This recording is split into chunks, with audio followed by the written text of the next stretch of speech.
Revenge Films. My name is Kenjiro, a 30-year-old office worker. My wife, Yumeko, is 28, graduated from a private school with an internal advancement system, and apparently got a job at a company her parents recommended. I just walked on rails laid by parents and teachers.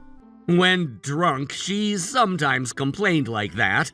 She came from a girls-only school and apparently had zero experience playing around with men during her student days.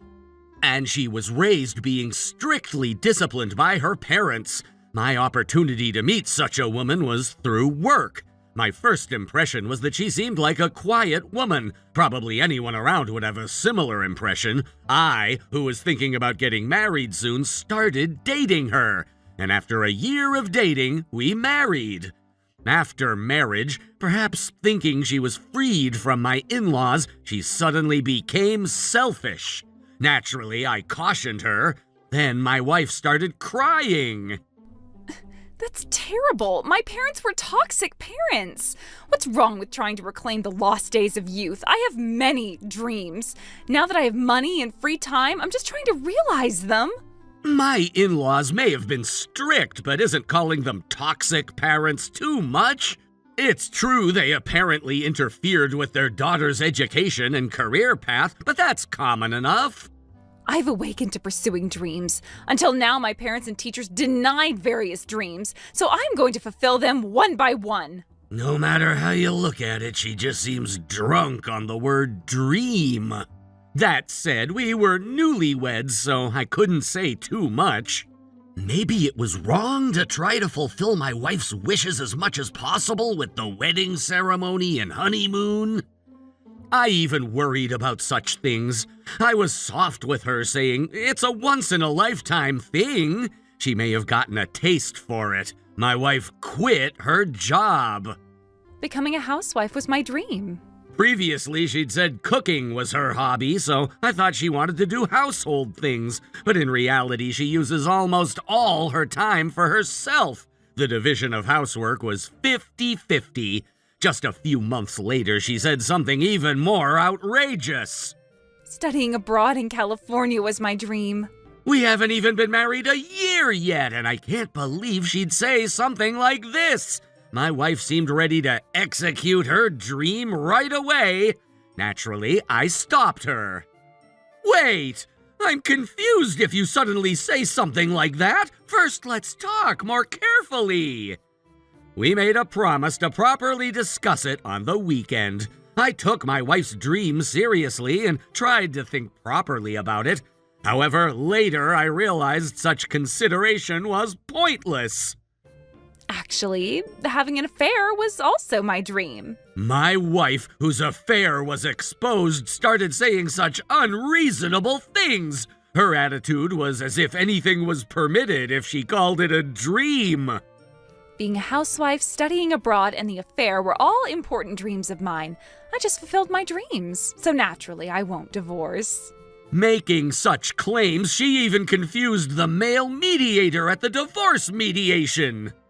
Ma'am, that's impossible. Even the mediator inadvertently let that slip. On the weekend, I decided to seriously listen to my wife's dreams. I have a dream. I want to study abroad in California. A husband would support his wife's efforts, right? Wait a minute. Explain in more detail. You know, my friend studied abroad in California once, and it was a really good place. So I thought I'd study abroad someday. I happen to be free now, and I have money. Free? Well, I guess so since you quit the company, but what about a housewife's work?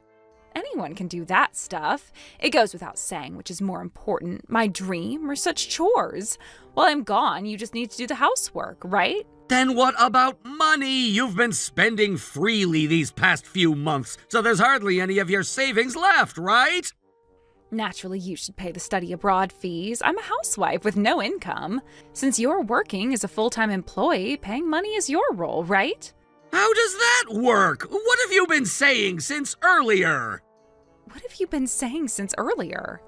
If we're married, helping each other is natural, right? Supporting each other is what makes a married couple. I don't have money, so support me. Then, going 100 steps forward and considering it positively, why California exactly?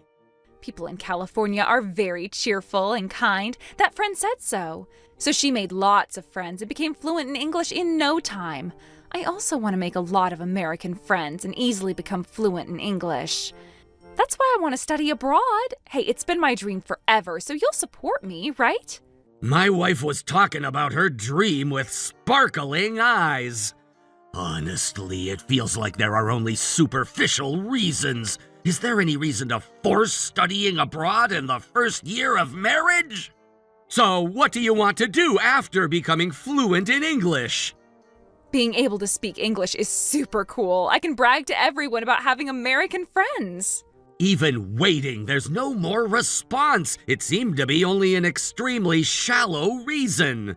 Studying abroad in the first year of marriage? Are you serious? What do you mean? Won't you support your wife's dreams? I had no choice but to say it clearly. No matter what, I can't approve of this. It's been my dream forever. You say forever, but I never heard about dreams of studying abroad before marriage, right? The word California, hearing it from your mouth just now was probably the first time, right? It felt like being told a whim.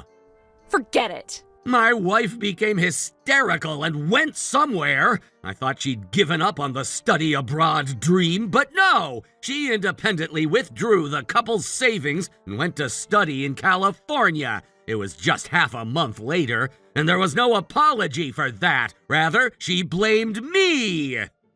Are you really my husband? If you're a husband, support your wife's dreams unconditionally. Since money is uncertain, I'll make the study period just 2 months. You should deeply reflect during these 2 months and apologize to me. Well then, I'm going. Only such a note was left on the table. Dishes she'd eaten from and her scattered clothes remained as is. What exactly am I supposed to reflect on? I finally snapped. There's no way I could forgive such selfish actions. However, as long as my wife wasn't in Japan, I couldn't divorce either. I had no choice but to wait for my wife's return. My wife, who returned, hadn't changed for better or worse. Without the expected improvement in language skills, she apparently still can't speak English. She apparently didn't make friends either. I never expected she'd come back unable to even have daily conversations after being there 3 months. Will she settle down a bit with this? Maybe she'll return to being the decent person she was before marriage. I hoped, slightly. Are you satisfied now? Of course not. I still have dreams. Then what's that dream? Secret. Unusually, my wife kept the dream's contents secret. Later, I happened to see my wife's phone and the affair was discovered. I hired a detective and gathered evidence of the affair. Confronted with evidence, my wife boldly declared, Actually, having an affair was also my dream. "Don't you think everything's permitted if you say it's a dream?"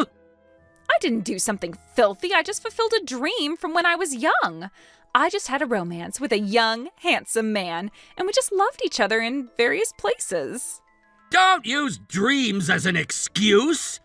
Since there was no point talking, I decided to divorce through a lawyer. My wife said, I absolutely won't divorce. So, it became divorce mediation. There, too, my wife apparently said, having an affair is also one of my important dreams. The mediator was apparently also exasperated. I finally divorced. I claimed $30,000 in alimony each from my wife and her affair partner. My wife, also abandoned by her affair partner, apparently lives in a shabby apartment. This time, she apparently couldn't escape reality by getting drunk on dreams. How was today's video? If you enjoyed it, please subscribe, like, and leave a comment. Stay tuned for more.